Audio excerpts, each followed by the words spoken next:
तो लीजिए प्यारे विद्यार्थियों, आ चुका है आपका 25 फरवरी को होने वाला कक्षा 12 का हिंदी विषय का पूरा क्वेश्चन पेपर और इसका फुल सॉल्यूशन।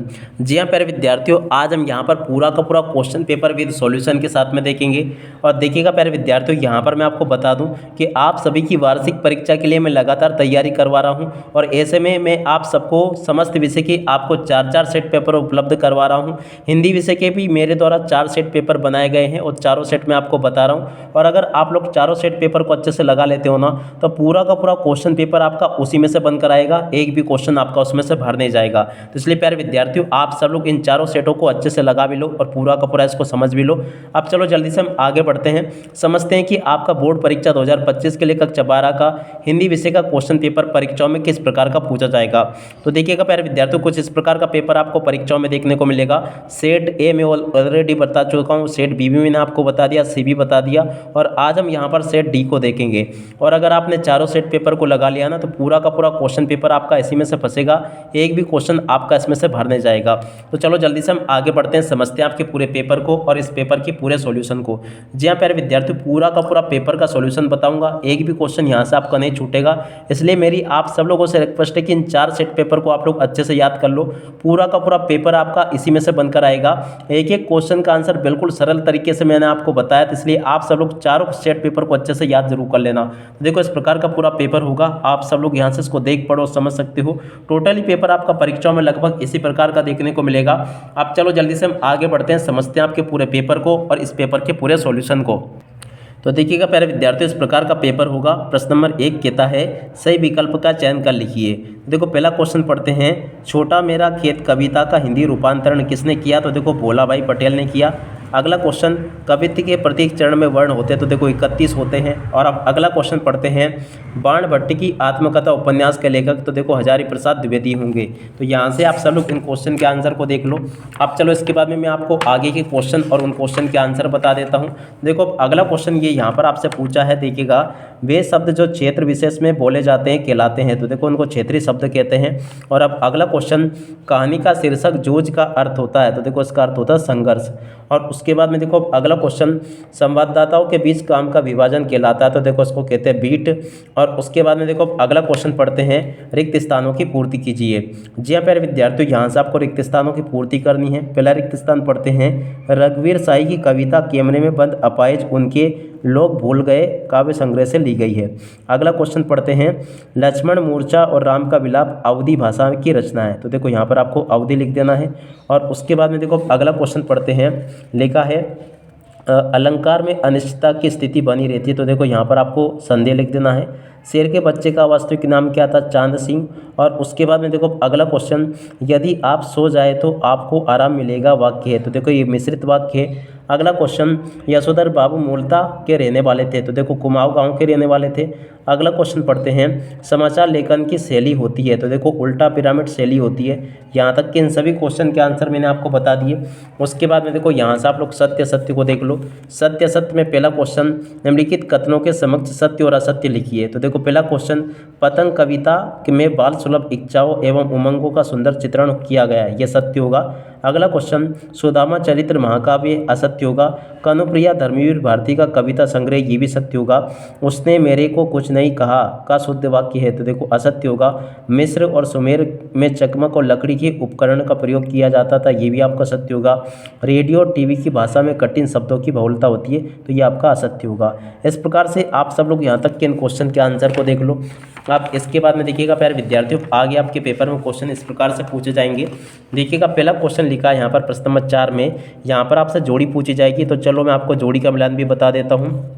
जोड़ी मिलान में पहला क्वेश्चन, रुबाइया की जोड़ी मिल जाएगी फिराक गोरखपुरी से। क्रोध करना की जोड़ी मिल जाएगी आपकी रौद्र रस से। और खरीदने की शक्ति इसकी जोड़ी परचेजिंग पावर से। और वे कहाँ गया इसकी जोड़ी प्रश्नवाचक से। और 700 कुएं इसकी जोड़ी सिंधु घाटी सभ्यता से। और अभिनेता की जोड़ी मिल जाएगी नाटक से। इस प्रकार से आप लोग जोड़ी के मिलान को पूरा कंप्लीट कर लो। उसके बाद में देखो प्रश्न नंबर 5 में आपसे एक वाक्य फिर एक शब्द में उत्तर पूछे गए हैं।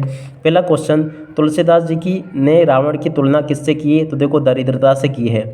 अगला क्वेश्चन, जब किसी पद में उपमान का उपमेय से अंगों सहित आरोप किया जाए वहाँ कौन सा अलंकार होता है। तो देखो सांगरूपक अलंकार होता है। अगला क्वेश्चन, बाजार दर्शन पाठ के लेखक कौन है? तो देखो जैनेन्द्र कुमार।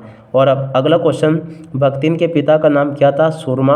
और उसके बाद में देखो मुहावरा पेट पूजा करना का अर्थ होता है, तो देखो भोजन करना। और अब अगला क्वेश्चन, आनंद यादव की कक्षा के मॉनिटर का नाम क्या था? वसंत पाटिल। ठीक है। अगला क्वेश्चन, अपने प्रदेश के कोई 2 लोकप्रिय समाचार पत्रों के नाम? तो देखो दैनिक भास्कर, नई दुनिया, और भी आप लोग यहाँ पर लिख सकते हो। अब इसके बाद में देखिएगा प्यारे विद्यार्थियों, आगे आपके पेपर में जो क्वेश्चन पूछे गए ना, उन सभी क्वेश्चन के आंसर भी मैं यहीं पर आपको बताने वाला हूँ, तो इसलिए आप सब लोग इन क्वेश्चन के आंसर को भी देख लो। प्रश्न नंबर 6 में क्वेश्चन दिया गया है, छायावाद और रहस्यवाद में कोई 3 अंतर। तो देखिएगा प्यारे विद्यार्थियों, यहाँ से आप सब लोग छायावाद और रहस्यवाद में अंतर को देख लो। ये छायावाद में लिखा है और ये रहस्यवाद लिखा है, आप सब लोग अच्छे से याद कर लेना। और इसका जो अगला वाला क्वेश्चन है, जिसमें क्वेश्चन पूछा गया भक्तिकालीन काव्य की 4 विशेषताएं, देखो इस क्वेश्चन के आंसर को यहाँ से देख लो और अच्छे से याद कर लेना इसको भी। और उसके बाद में देखो आगे बढ़ते हैं, प्रश्न नंबर 7 को पढ़ते हैं, वानरों की व्याकुलता के कोई 2 कारण। तो देखिएगा प्यारे विद्यार्थी, वानरों की व्याकुलता के 2 कारण यहाँ से देख कर लिख देना, ये बता दिया मैंने आपको। ठीक है। और उसके बाद में देखो प्यारे विद्यार्थियों, अगला क्वेश्चन, सूर्योदय से पूर्व आकाश में क्या क्या परिवर्तन होते हैं, उसका उषा कविता के आधार पर लिखिए। प्रश्न नंबर 7, देखिएगा प्यारे विद्यार्थी, इस क्वेश्चन के आंसर को यहाँ से लिख दो, ये पूरा का पूरा मैंने आपको बता दिया अच्छे से। और उसका जो अगला क्वेश्चन है ना, हम समर्थ शक्तिवान को लाएंगे, इस क्वेश्चन के आंसर को यहाँ से देख लो, ये भी बता दिया मैंने आपको पूरा। और अब अगला क्वेश्चन, भाषा को सहूलियत से बरतने से क्या अभिप्राय है? तो देखो इस क्वेश्चन के आंसर को यहाँ से देख लो, ये भी पूरा का पूरा मैंने आपको यहाँ तक का बता दिया। ठीक है। और उसके बाद में देखो प्यारे विद्यार्थियों, अगला क्वेश्चन प्रश्न नंबर 9 को पढ़ते हैं। यहाँ तक के क्वेश्चन के आंसर तो आपके हो ही गए, और इसके बाद में चलो आगे बढ़ते हैं, आगे क्वेश्चन को देखते हैं। तो देखिएगा प्यारे विद्यार्थियों, आगे प्रश्न नंबर 10 ये पूछा जाएगा। इसके पहले हम प्रश्न नंबर 9 के उत्तर देख लेते हैं। तो देखो 9 का उत्तर ये लिखा है तो, और 9 के वाले क्वेश्चन का आंसर आपको ये दिया गया है। ठीक है, इनको याद कर लेना। और अब अगला क्वेश्चन, भारतेंदु युग की 2 विशेषताएं। देखिएगा प्यारे विद्यार्थियों, भारतेंदु युग की 2 विशेषताएं ये लिखी है, देख लीजिएगा। भारतेंदु युगीन काव्य में अंग्रेजी शिक्षा का विरोध हुआ है, और भारतेंदु युगीन काव्य में राष्ट्रीय भावना है। इस प्रकार से देख ले आप सब लोग इन क्वेश्चन के आंसर को। और उसके अथवा में क्वेश्चन पूछा जाएगा, द्विवेदी युगीन गद्य की 2 विशेषता है। तो देखो इन क्वेश्चन के आंसर को भी देख लो, पूरा का पूरा याद कर लेना। और उसके बाद में देखो प्यारे विद्यार्थियों, आगे बढ़ते हैं, अगले क्वेश्चन को पढ़ते हैं। देखो अब अगला क्वेश्चन पूछा है, पहलवान लुट्टन सिंह की कीर्ति दूर दूर तक कैसे फैल गई? प्रश्न नंबर 11। तो देखिएगा प्यारे विद्यार्थियों, यहाँ से आप सब लोग प्रश्न नंबर 11 के उत्तर को देख लो, ये लिखा है। और अब अगला क्वेश्चन पढ़ते हैं। तो देखो अगला क्वेश्चन लिखा, इंद्र सेना सबसे पहले गंगा मैया की जय क्यों बोलती है? देखिएगा प्यारे विद्यार्थियों, इस क्वेश्चन के आंसर को यहाँ से देख कर लिख दो, ये पूरा का पूरा मैंने आपको बता दिया है, आप सब लोग इसको देख ले और अच्छे प्रकार से यहाँ तक का इसको याद भी कर लेना, ये बता दिया मैंने आपको पूरा का पूरा। और उसके बाद में देखो प्रश्न नंबर 12 के उत्तर को यहाँ से देख कर लिख दो, ये प्रश्न नंबर 12 के उत्तर हो जाएंगे। और 12 के बाद में देखो प्रश्न नंबर 13 की बात करें ना, तो 13 में आपसे क्वेश्चन पूछा गया है, चरित्र की महत्ता अथवा अनुशासन सफलता की प्रथम पायदान का भाव पल्लवन आपको करना है। प्रश्न नंबर 13 जो पूछा गया ना, प्रश्न नंबर 13 के उत्तर को यहाँ से देख कर लिख देना, ये बता दिया मैंने आपको। और 13 के अतवाले क्वेश्चन का आंसर ये बता दिया मैंने आपको। इन सभी क्वेश्चन के आंसर को आप लोग देख कर लिख दो। और उसके बाद में देखो अगला क्वेश्चन पढ़ते हैं, प्रश्न नंबर 14, यशोधर बाबू अपने ही परिवार में अप्रासंगिक हो जाते हैं कैसे? स्पष्ट कीजिए। प्रश्न नंबर 14 देखिएगा प्यारे विद्यार्थी, प्रश्न नंबर 14 के उत्तर को यहाँ से देख कर लिख दो, ये भी बता दिया मैंने आपको। ठीक है। और उसके बाद में देखो प्यारे विद्यार्थियों, आगे 14 के बाद में अब इसका अतवाला क्वेश्चन जो है ना, उसका उत्तर ये लिखा है, इसको भी देख कर लिख दो पूरा का पूरा, ये भी बता दिया मैंने आपको। ठीक है। और उसके बाद में देखो प्यारे विद्यार्थियों, आगे बढ़ते प्रश्न नंबर 15, इंटरनेट पत्रकारिता किसे कहते हैं, ये किस प्रकार की होती है? देखो इस क्वेश्चन के आंसर को यहाँ से देख कर लिख देना, और इसके अतवाले क्वेश्चन के आंसर को यहाँ से देख कर लिख देना, ये भी बता दिया मैंने आपको। और उसके बाद में देखो आगे बढ़ते हैं, प्रश्न नंबर 16 को पढ़ते हैं। 16 का उत्तर अपन ने देख लिया शायद, ये लिखा प्रश्न नंबर 16 का उत्तर, तो यहाँ से आप लोग देख लो इसको और अच्छे प्रकार से याद कर लेना। उमा शंकर जोशी का जीवन परिचय, ये बिल्कुल आपके पेपर में आएगा। ठीक है, तो यहाँ तक का देख लो आप सब लोग। और उसके बाद में देखो प्रश्न नंबर 17 को पढ़ते हैं, जिसमें कि आपसे महादेवी वर्मा और फणीश्वर नाथ रेणु का जीवन परिचय पूछा गया है। ठीक है, तो महादेवी वर्मा का जीवन परिचय ये लिखा है, आप लोग देख लो, ये पूरा का पूरा महादेवी वर्मा का जीवन परिचय लिखा है। रचना ये लिखी है और भाषा ये दी है, ये भाषा को भी आप लोग अच्छे से याद कर लेना। ठीक है, और उसके बाद में देखो शैली को भी अच्छे प्रकार से याद कर लेना, और हिंदी साहित्य में स्थान को भी अच्छे से याद कर लेना। ठीक है, और उसके बाद में देखो प्यारे विद्यार्थियों, आगे बढ़ते हैं, यहाँ तक के क्वेश्चन के आंसर बता दिए। प्रश्न नंबर 18 लिखा है, भी तो ही शब्द क्या कहलाते हैं, इनका प्रयोग करके एक एक वाक्य लिखिए। ठीक है ना, इस क्वेश्चन के आंसर को यहाँ से देख कर लिख दो, ये लिखा है। और उसके बाद में देखो इसका जो अतवाला क्वेश्चन है ना, इसका उत्तर ये लिखा है, आप सब लोग देख ले, इसको अच्छे से याद भी कर लेना। और उसके बाद में देखो अगला क्वेश्चन प्रश्न नंबर 19 जो होगा ना प्यारे विद्यार्थियों, इसमें इस प्रकार का आपको अपठित गद्यांश दिया जाएगा। तो इसको तो आपको याद करने की ज़रूरत नहीं है, क्योंकि देखो ये हर साल नया आता है, ठीक है ना। आपको कुछ भी नहीं करना है, इसके लिए आपको क्या करना है, इसको पूरा पढ़ना है और इनमें से 3 क्वेश्चन पूछे जाएंगे। तो तीनों के उत्तर आपको इसी में से ढूंढ कर लिख देना है। जैसे कि आपको शीर्षक बनाना है और इन 2 प्रश्नों के उत्तर ढूंढने हैं। आसानी से आपको इन्हीं में इनके उत्तर मिल जाएंगे, ठीक है। तो इसको तो इस प्रकार से आप लोग हल कर लेना। अब चलो मैं आपको आगे का पेपर बताता हूँ कि आगे आपके पेपर में परीक्षा में किस प्रकार से क्वेश्चन पूछे जाएंगे। तो देखिएगा प्यारे विद्यार्थियों, अब इसके बाद में 21वां क्वेश्चन पढ़ते हैं।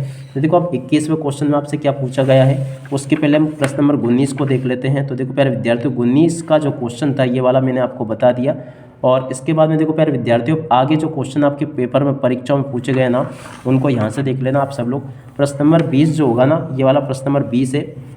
20 में आपसे संदर्भ प्रसंग से व्याख्या पूछी जाएगी। तो चलो मैं आपको प्रश्न नंबर 20 का उत्तर बता देता हूँ। तो देखो ये लिखा है पूरा का पूरा, ये वाला इसका है पूरा का पूरा।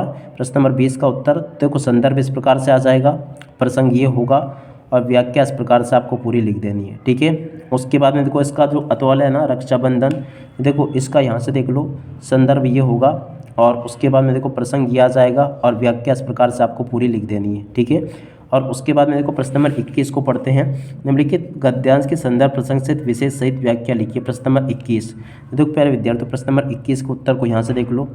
ये लिखा पूरा का पूरा, संदर्भ ये लिखा है और उसके बाद में देखो प्रसंग ये लिखा है और व्याख्या इस प्रकार से आपको ये पूरी कर देनी है, ठीक है। ये भी बता दिया मैंने आपको, विशेष ये लिखा है। और उसके अथवा में देखो प्यारे विद्यार्थियों, आपसे क्वेश्चन पूछा गया है, सेवक धर्म में हनुमान जी से प्रतिस्पर्धा करने वाली भक्तिन। देखो इस क्वेश्चन के आंसर को यहाँ से देख लेना। देखो संदर्भ ये लिखा है और उसके बाद में देखो प्रसंग ये लिखा है और उसके बाद में देखो व्याख्या ये दी गई है और विशेष ये लिखा है। इस प्रकार से देख लेना आप सब लोग। और उसके बाद में देखो प्यारे विद्यार्थियों, प्रश्न नंबर 22, अपने क्षेत्र के नगर निगम अधिकारी को नियमित जलापूर्ति हेतु आवेदन पत्र आपको लिखना। प्रश्न नंबर 22 में देखो प्यारे विद्यार्थियों, प्रश्न नंबर 22 के उत्तर को यहाँ से देख लो। इस प्रकार से आपको पूरा का पूरा ये आवेदन पत्र लिख देना है। पूरा का पूरा आवेदन पत्र मैंने आपको बता दिया, ये आप लोग कंप्लीट कर लेना इसको। और उसके अथवा में देखो प्यारे विद्यार्थियों, आपसे क्वेश्चन पूछा गया, आप अपनी छोटी बहन को पत्र लिखकर मोबाइल फ़ोन का सीमित उपयोग करने के लिए एक आवेदन पत्र ये लिखना आपको, इस तरह का पत्र। देखो इस तरह से आपको ये पूरा का पूरा ये पत्र लिख देना है, ठीक है ना। ये भी बता दिया मैंने आपको। और उसके बाद में देखो प्यारे विद्यार्थियों, अब आगे आपको देखो प्रश्न नंबर 23 जो होगा ना, उसमें आपसे पर्यावरण प्रदूषण के ऊपर निबंध पूछा जाएगा। तो यहाँ से आप सब लोग पर्यावरण प्रदूषण के ऊपर निबंध को देख लो। प्रस्तावना वाला पॉइंट ये लिखा है, प्रदूषण के प्रकार वाला पॉइंट ये लिखा है और इसके बाद में देखो जल प्रदूषण वाला पॉइंट ये दिया गया है, मृदा प्रदूषण वाला पॉइंट ये लिखा है, ध्वनि प्रदूषण वाला पॉइंट ये लिखा है और पर्यावरण प्रदूषण के दुष्परिणाम ये लिखे हैं और सुधार के उपाय ये लिखे हैं। इनको इस प्रकार से देख लो और पूरा का पूरा इसको समझ भी लो। अब इसी के साथ में प्यारे विद्यार्थियों, इस वीडियो को यहीं पर पूरा करते हैं। नमस्कार, जय हिंद, जय भारत।